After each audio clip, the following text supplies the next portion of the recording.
Para tratar do capítulo 1, vamos apresentar algumas ideias, pensamentos e depoimentos que auxiliarão no estudo e compreensão sobre os aspectos históricos e sociais da EAD. Para início de conversa, uma pergunta: o que é EAD?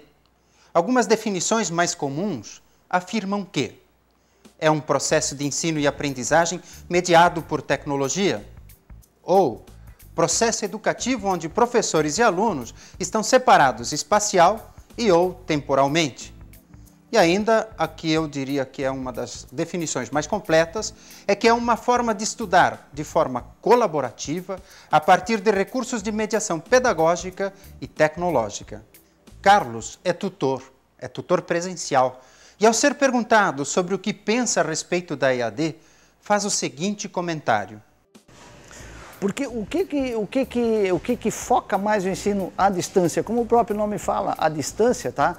Tu percebe que o profissional que está estudando, ele está dentro do mercado ao mesmo tempo, entende? Ele não está estudando só dentro de uma sala de aula, ele se projeta para o mercado, porque ele está estudando lá fora, ele desenvolve o conhecimento dele lá fora, em cima de uma biblioteca, de uma internet, de alguma forma ele está desenvolvendo constantemente. E as empresas gostam muito disso aí, entende? Que tu tenha um foco em cima do lado profissional.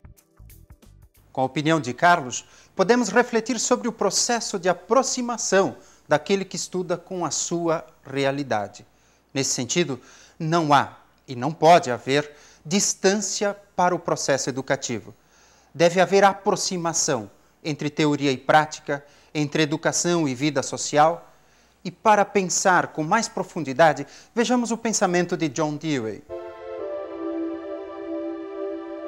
A educação é um processo social, é desenvolvimento. Não é a preparação para a vida, é a própria vida. Ou seja, a educação é um processo histórico, fruto da experiência racional e emocional do ser humano em suas relações. A EAD converge para benefício e favorecimento do desenvolvimento humano e faz proveito de todo o acúmulo cultural e tecnológico. Sob o aspecto histórico, alguns autores afirmam que a educação à distância remonta aos tempos da escrita. Podemos imaginar a revolução que esse invento proporcionou. O que antes só podia ser transmitido oralmente, a partir da escrita, pôde ser comunicado sem a necessidade de um narrador presente. Mas o mais comum na literatura sobre EAD é que ela está dividida em 3 gerações. Na primeira geração, que teria como principal veículo a correspondência. A segunda geração, que passou a contar com as novas mídias. E a terceira geração, a geração online, que possibilitou recursos síncronos de interação. Além do aspecto histórico, é interessante refletirmos sobre a influência da EAD na experiência pessoal e profissional. Nesse sentido, perguntamos: estudar na modalidade EAD auxilia no desenvolvimento pessoal e profissional?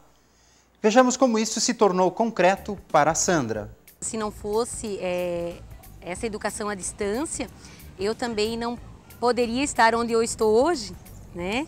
Como coordenadora de uma unidade de educação infantil. Isso abriu um leque bem grande. Da mesma forma, para muitas pessoas, realizar o projeto de formação, de cursar um curso de graduação ou de pós-graduação, só se tornou possível com o advento da EAD. Para pensar sobre isto, partilho o seguinte pensamento. Se você quer transformar o mundo, experimente primeiro promover o seu aperfeiçoamento pessoal e realizar inovações no seu próprio interior. Deste ponto em diante, as mudanças se expandirão em proporções cada vez maiores. Tudo o que fazemos produz efeito, causa algum impacto. Dalai Lama. Mas essa experiência de aperfeiçoamento não é estritamente individual, depende também da interação entre pessoas. Ao ser perguntada se os recursos tecnológicos substituem ou substituirão a presença do outro, de um mediador, a professora Sandra afirma o seguinte. Eu acho que não.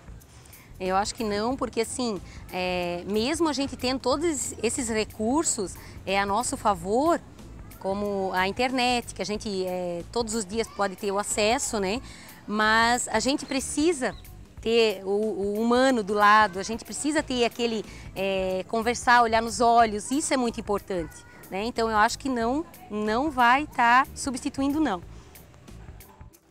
William James lembra ainda que o encontro com o outro promove uma infinidade de interações e subjetividades, dizendo: quando duas pessoas se encontram, há, na verdade, 6 pessoas presentes. Cada pessoa como se vê a si mesma, cada pessoa como a outra a vê e cada pessoa como realmente é. No contexto da EAD, o processo de construção do conhecimento se dá pela interação de uma comunidade de aprendizagem, pelo encontro de pessoas, ideias, teorias e práticas. Interação que pode ser facilitada pelas tecnologias, mas jamais substituída. Sobre o impacto e oportunidade que a EAD criou, colhemos os seguintes relatos.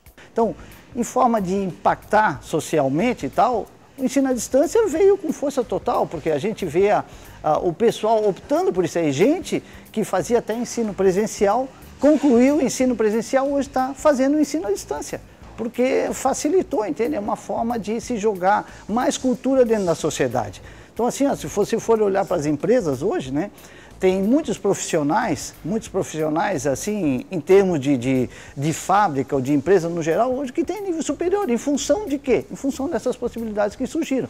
De alguma forma impactou na parte cultural desses funcionários. Né? Então, o impacto social que eu acho que a educação à distância cria, ou ela está começando a quebrar as barreiras, é o próprio preconceito que as pessoas têm hoje sobre a educação à distância. Existe um pouco de preconceito ainda se esse ensino vai ser válido, se esse ensino realmente se aprende, se tem uma avaliação, se tem uma metodologia. Só que isso tem que ser esclarecido para as pessoas que há uma avaliação, há uma metodologia, há uma forma de pensar. Quebrando esse paradigma que as pessoas têm, que o aluno tem que frequentar as 4 horas diárias dentro de uma sala de aula, ele vai aprender também fora dessa sala de aula, e eu acredito que daí o contexto social vai ser muito mais forte e vai dar um agregado muito maior ao aluno. É ponto comum que a repercussão social da EAD proporcionou algumas facilidades no processo de formação de diferentes pessoas e instituições. Podemos confirmar que a EAD rompeu os modelos convencionais de ensino e aprendizagem e possibilitou um novo paradigma educativo, um paradigma sustentado na autonomia. Para reforçar nossa investigação sobre os conteúdos do primeiro capítulo, deixo o seguinte poema de Carlos Drummond de Andrade.